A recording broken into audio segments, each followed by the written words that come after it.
I'm Rose Williams, and I never thought I'd be putting these words down, but after everything that happened, I have no other option. I'm a Kenyan single mom, raising 2 children, doing everything in my power to keep our lives intact. Then, on February 15th, 2025, my entire world turned upside down. I was on my way home from work when a devastating accident occurred. The doctors later told me that I had been clinically dead for 6 minutes and 48 seconds. Yet, the realm I visited in those minutes changed me forever.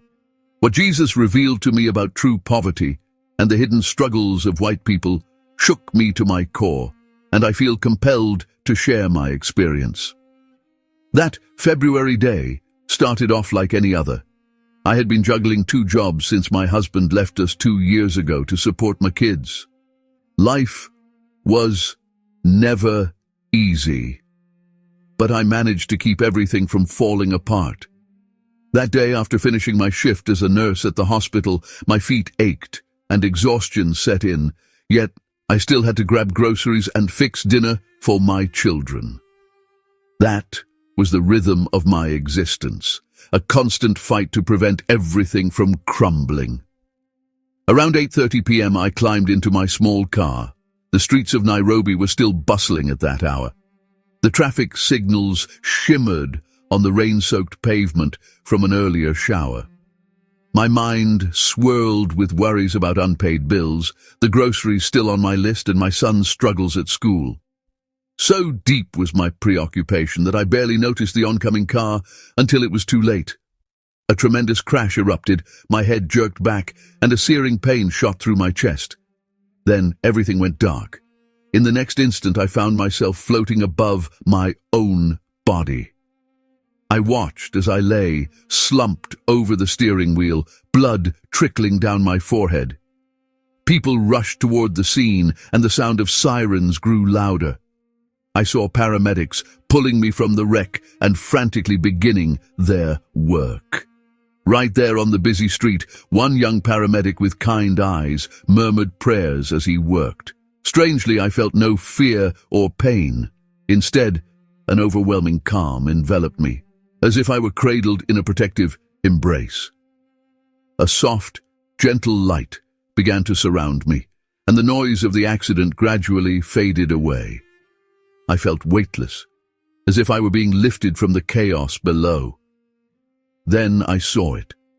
A tunnel of light, unlike any brightness I'd ever witnessed. It wasn't from a single source, but pulsed with life, radiating peace and warmth. I found myself irresistibly drawn toward it. I didn't resist. I knew deep down that this was exactly where I was meant to go. A profound peace filled me as I drifted toward the luminous glow. In that moment, I wasn't afraid of dying anymore. Ironically, I felt more alive than I ever had. The instant I stepped into the light, everything shifted. The chaotic clamor of the accident vanished, leaving me standing in a space bathed in soft, golden radiance. This light was not merely illumination, it was alive, pulsing gently as if it were breathing. The overwhelming surge of peace and love brought tears to my eyes. That's when I realized I wasn't alone. To my right, a figure began to approach. At first, the brilliance of the light obscured his face. But then he spoke. His deep, authoritative voice vibrated through my soul. "Rose, come to me." I knew immediately. It was Jesus. Even before I could see him clearly, his presence was unmistakable, powerful yet gentle, loving yet commanding. As he drew closer, his compassionate eyes and warm smile came into focus. "My child," he said softly, "you have been brought here for a purpose." I was so overwhelmed by the holiness of his presence that I fell to my knees. He reached out, lifting me with a touch that was both soft and strong. And the moment his hand met mine, every fear and burden melted away. Jesus began to walk, and I followed him. We weren't on solid ground at all. It felt as though we were treading on pure light. As we moved, I sensed his thoughts, not through spoken words, but through a deep, inner knowing. He wasn't merely talking. He was communicating directly with my soul. "You have questions," he said. "Yes, Lord," I replied, finally finding my voice. "Why am I here? Why did all this happen?" I asked. Jesus paused and looked at me, with kindness shining in his eyes. "Because you have been chosen to witness what is coming, and to share what you see with my people." I trailed behind him through the tunnel of light as it began to shift and transform. No longer was it just light. It became visions. I saw flashes of cities, New York, London, Nairobi, Tokyo, all vibrant and bustling, yet something was deeply wrong. I observed people wandering the streets with blank, vacant expressions. Amidst towering skyscrapers, sleek cars, and designer attire, their eyes held no spark of life. "Why are they like this?" I asked. "They are spiritually starved," Jesus explained. "They possess everything the world claims they need, yet their souls remain empty." As the faces became clearer, I noticed something startling. Many of them were white. "I'm confused, Lord. I always thought poverty mostly affected people of color." Jesus shook his head. "Poverty of the soul knows no race. What you witness is a different kind of destitution, a spiritual emptiness. They've been misled into thinking that wealth and status are enough, but they hunger for something deeper." Jesus then stopped walking and turned to me, his eyes brimming with sadness. "They have forgotten me," he said.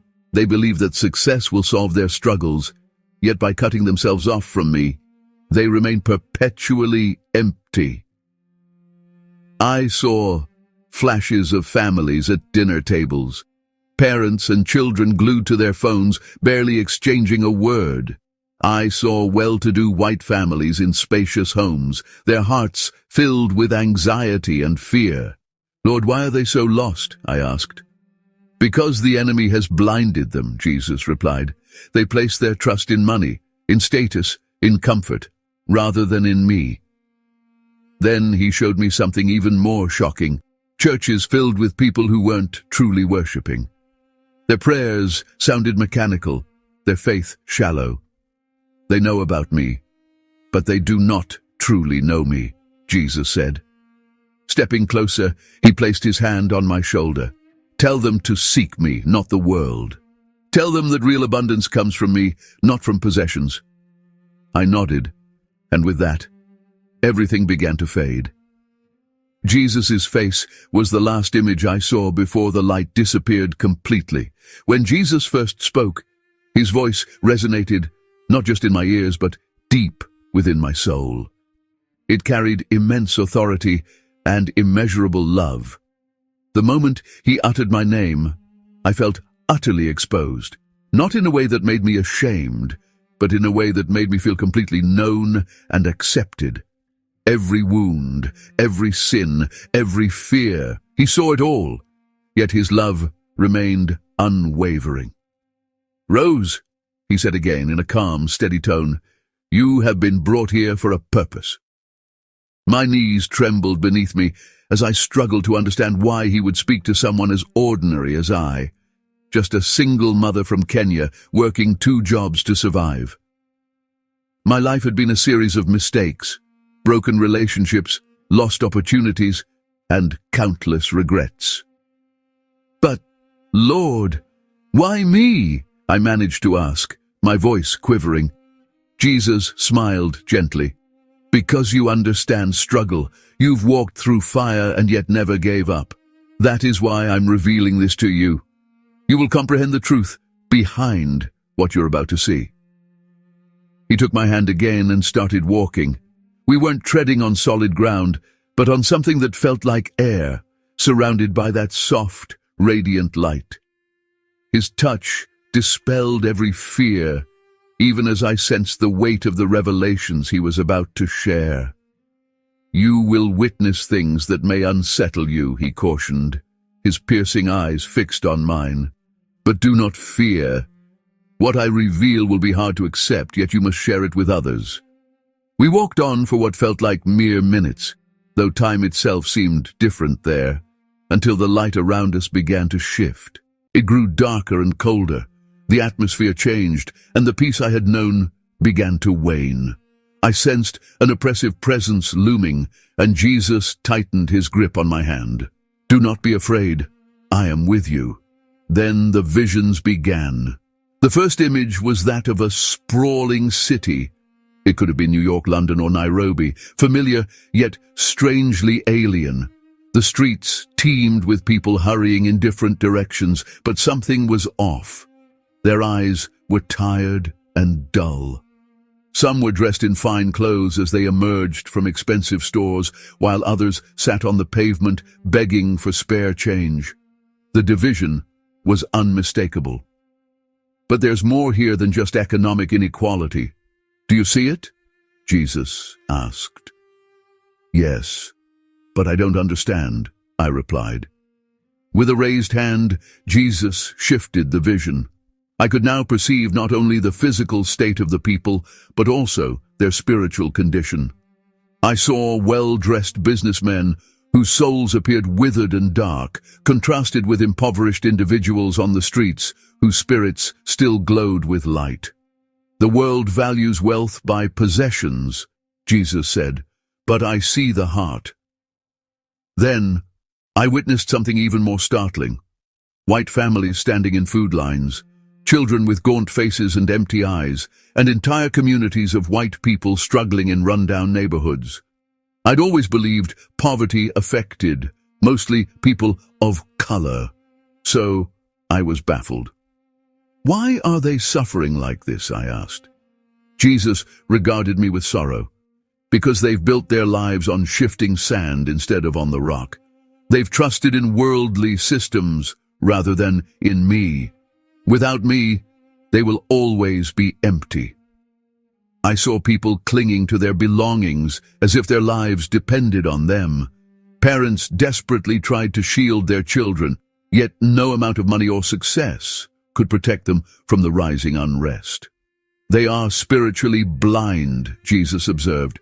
They watch their world crumble, yet they have no idea where to turn. Tell them to turn to me. I am the only unshakable foundation. His voice grew heavy with sadness. The enemy has used comfort to blind them. Now that comfort is fading, they must choose whether to trust me or the world. I saw white families crying out in desperation, searching for answers, while others turned to Jesus, kneeling in prayer and opening their hearts for the first time in years. Those who seek me will find peace, he declared, but those who continue to trust the world will remain lost. Then Jesus showed me how success itself had become a trap, especially among white communities. I saw rows of families living in beautiful homes with perfectly manicured lawns, driving luxury cars, sending their children to the best schools, and enjoying overflowing bank accounts. Outwardly, everything appeared perfect. Yet when I looked deeper, I saw no true peace inside those homes. Couples barely spoke at dinner, their eyes fixed on their phones or televisions, while children sat in their rooms surrounded by toys and gadgets, their faces hollow with emptiness. There was no connection, no joy, only a deep, desperate void. They have mistaken comfort for peace, Jesus said. They believe that accumulating more will fill the emptiness inside, but the soul cannot be nourished by material things. Then he revealed how success had become a form of bondage. I saw men working 12-hour days in corporate towers, chasing promotions and recognition, their stress and exhaustion mounting as they believed that success would eventually bring them happiness. I saw women spending hours perfecting their appearance and their homes for social media, smiling for the camera, only for their expressions to fall into sadness and emptiness the moment the photo was taken. They are chasing an illusion, Jesus said. The adversary has led them to believe that achieving success brings true happiness. Yet, With every new gain, they end up losing more of themselves. I witnessed people attending church, but not for the right reasons. Some went merely to network or keep up appearances, while others treated church like a social outing rather than a sacred encounter with God. Their prayers felt hollow, and their worship was nothing more than a mechanical routine. "Your hearts have drifted far from me," Jesus said with sorrow. "They've learned to rely on their own strength and achievements. Instead of placing their trust in me, they let the relentless pressure to succeed tear their families apart." I saw a young man sitting alone in his car after work, overwhelmed by tears because he could no longer bear the strain. He had everything society said he should: a high-paying job, a beautiful home, yet he felt completely empty inside. Then I observed how success had turned into a badge of pride. I watched as affluent individuals looked down on those with less, convinced that their own achievements made them inherently superior or more deserving. Jesus revealed to me their true hearts: cold, unyielding, and utterly devoid of compassion. They had built their identities on their possessions rather than on their faith. "They have gained the world," Jesus declared, "but in doing so, they have lost their souls." He then exposed how this deception was spreading far and wide. Social media, advertising, and modern culture all pushed the lie that success automatically equals happiness. Yet, no matter how much they acquired, the emptiness lingered. "They are spiritually famished," Jesus said, "and they don't even realize it." Then he showed me another aspect of the deceit: the deep divisions between races. I saw how the enemy had exploited race as a weapon to breed hatred and separation. I witnessed white communities isolated from black and brown neighborhoods, each side brimming with suspicion toward the other. A dark mist of fear, resentment, and misunderstanding had settled between them. Jesus then took me to a bustling city where white and black families lived side by side, yet barely exchanged a word. Even when their children attended the same schools, there was a subtle, persistent tension. I saw white parents pulling their kids away from playgrounds the moment black children arrived, and black youngsters being deliberately excluded from birthday parties and neighborhood gatherings. "They've allowed the enemy to divide them," Jesus said. "But in my kingdom there is no division." Then, with a heavy heart, he showed me how this segregation had even infiltrated the church. In the same neighborhoods, black and white congregations existed in separate bubbles, rarely interacting, even though they worshipped the same God. "Division is the playground of the enemy," Jesus said. "As long as my people remain divided, they will stay weak." He revealed how bitterness had festered over generations, laying bare the deep wounds caused by racism, injustice, and inequality, wounds that never truly healed. Yet, instead of seeking unity, people allowed resentment to root deeply in their hearts. "Forgiveness is the key," Jesus proclaimed, "not because we must forget injustice, but because bitterness poisons the soul." I saw firsthand how unforgiveness had hardened hearts. White communities clinging to pride and superiority, while black communities harbored anger and mistrust. This division had grown spiritual. "They have forgotten that all of you are my children," Jesus reminded me. He explained that unity cannot be forced through politics or social programs. It can only come through me. Then, he granted me a glimpse of what could be if unity were restored. I saw white and black families praying together, lending support to one another and sharing meals. Churches opened their doors to everyone, regardless of race or background. The radiant light of love and understanding began to spread, and the heavy darkness of division slowly lifted. "This is what the enemy dreads most," Jesus said. "When my people unite, they become unstoppable." Yet even as he revealed the beauty of unity, his expression turned grave. "But the enemy will not relinquish his grip easily," he warned. In an instant, the scene shifted. I saw cities plunged into chaos. Protests, violence, and utter confusion everywhere. People fought over food, shelter, and safety. I witnessed governments crumbling, economies collapsing, and communities turning against one another in sheer terror. "What is happening?" I asked. "The systems of this world are failing," Jesus explained, "and many will lose everything they once trusted."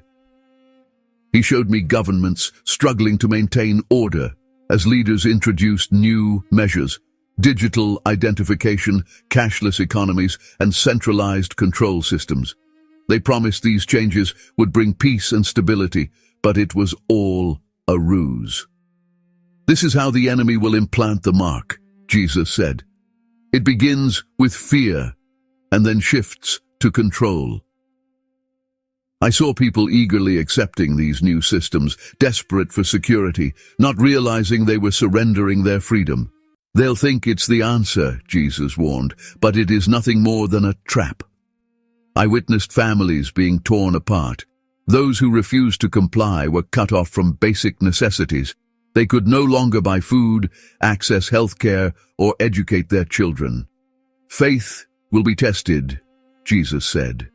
"Many will falter, but those who remain steadfast will be protected." Then Jesus revealed the solution: faith. I saw a small group of believers gathered together, praying.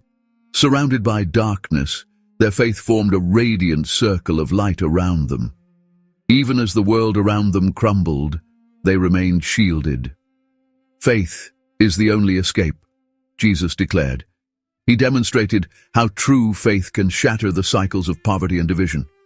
When people placed their trust in Him rather than in governments or wealth, they found peace amidst chaos. I witnessed individuals sharing food, offering help, and standing firm even when the world turned its back on them. They had nothing. No riches, no status, but they possessed peace. "They have chosen me," Jesus affirmed, "and I will never abandon them." I saw that even those who had lost everything were being miraculously provided for, witnessing healings, food multiplying, and protection from danger. It was as if the rules of this world no longer applied to them. "The systems of the world will crumble," Jesus said, "but my kingdom will endure." I saw people releasing their fears and trusting Him completely. Their faces shone with peace and strength, not because they had material wealth, but because they knew they had Him. "Tell them to build their lives on me," Jesus instructed, not on money, not on governments, not on success. "Faith," He explained, "is the foundation that can never be shaken." Then He showed me something unforgettable: the spiritual condition of both the poor and the rich. At first, the contrast seemed strange. Though the poor and the rich lived in entirely different worlds, their spiritual struggles were more alike than I had imagined. The visions began in a crowded city, where I saw homeless people lying on the streets, wrapped in blankets, their hands trembling from the cold. Their faces were gaunt and weary, yet beneath their suffering, I witnessed a flicker of light within their souls. Despite their lack of material wealth, many carried a quiet peace. I saw some in prayer, others helping one another and sharing whatever little they had. Their spirits were bruised, but not broken. "Do you see?" Jesus asked. "Yes, Lord," I replied, still confused. "Though they are poor by worldly standards, they are rich in spirit. They have learned to depend on me because they have nothing else," Jesus said, "and because of that, their hearts remain open to my presence." Then the vision shifted once more. I saw expansive homes in upscale neighborhoods, white families gathered at long dining tables overflowing with food, with fathers poring over financial reports, mothers absorbed in their phones, and children playing with expensive toys. Yet, something vital was missing. Their inner light was dim. "They have everything," Jesus observed, "but they are starving from within." I saw a wealthy man sitting alone in a vast office overlooking a city skyline, dressed in an expensive suit, with a watch likely worth more than most families earn in a year. Yet his face was tired and hollow, revealing an emptiness that no amount of wealth or success could ever fill. He has built his life on shifting sand, Jesus said.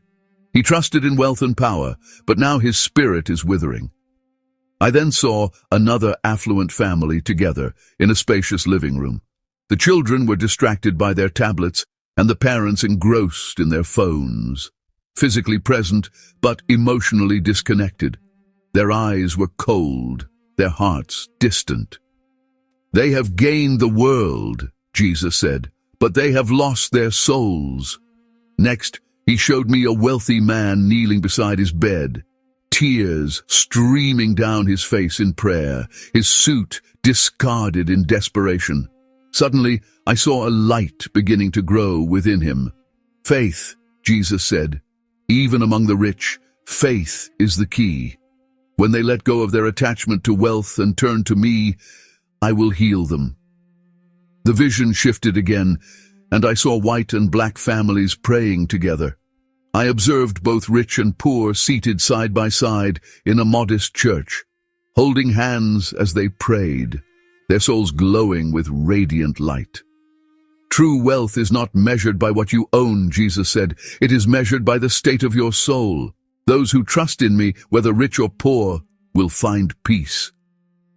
Jesus stopped and turned to face me, his expression a blend of sorrow and hope, his eyes soft yet serious. I could feel the gravity of the message he was about to share. My child, he said, the world is entering an era of profound deception and division. Many will lose their faith, many will fall away. But my people, those who truly know me, will never be abandoned. Raising his hand, I suddenly saw the future unfold before me. I witnessed families on the brink of financial ruin, banks shuttering, and grocery shelves left bare. People queued for food, some desperate, others angry, as governments struggled in vain to restore order. In the midst of the chaos, fear gripped communities, and people turned against one another. But look, Jesus said, in the heart of this turmoil, I see a small group standing together in prayer. They had little. Some had lost everything, yet their faces remained serene as they held hands and sang hymns. Even as the world crumbled around them, a deep peace prevailed. My people, Jesus murmured softly, though you may have nothing by worldly standards, you have me, and that is enough. Then miracles began to unfold. Food multiplied, the sick were healed, families found shelter when none seemed available. The light around them grew ever brighter, and I saw angels among them offering protection. The enemy will use fear to control them, Jesus said. But those who trust in me will remain unshaken. I saw churches filled with people kneeling in prayer, hands raised in worship. Those who once relied on money and success now cried out to Jesus, and he answered them. My spirit will be poured out in these final days, he declared.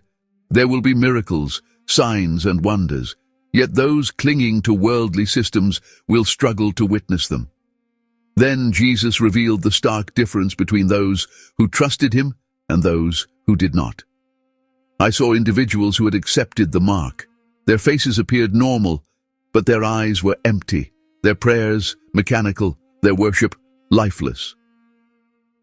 They have surrendered their hearts to the enemy, Jesus said, but those who reject the mark, those who choose me, will dwell in my protection.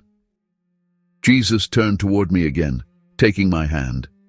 Tell them, he said, do not be afraid. Let them know that no matter how dark it becomes, I am with them. I will never forsake you. Suddenly I felt myself being pulled back. The light began to fade, and the vision blurred, though I still felt Jesus' hand in mine as it slowly slipped away. It's time for you to return, Jesus said, but remember all that I have shown you. Wait, I pleaded, trying to hold on. I have so many questions. Jesus smiled gently. What I have revealed is enough. Share it. Those with ears will hear. In the next moment, I found myself back in my body. I opened my eyes to the ceiling of a hospital room, my mother sitting beside me with tears streaming down her face. The steady beep of the heart monitor and the weight of the oxygen mask on my face reminded me I was alive. "She's awake!" a nurse shouted as she rushed toward the door. I could barely move, but I managed to whisper, "Jesus!"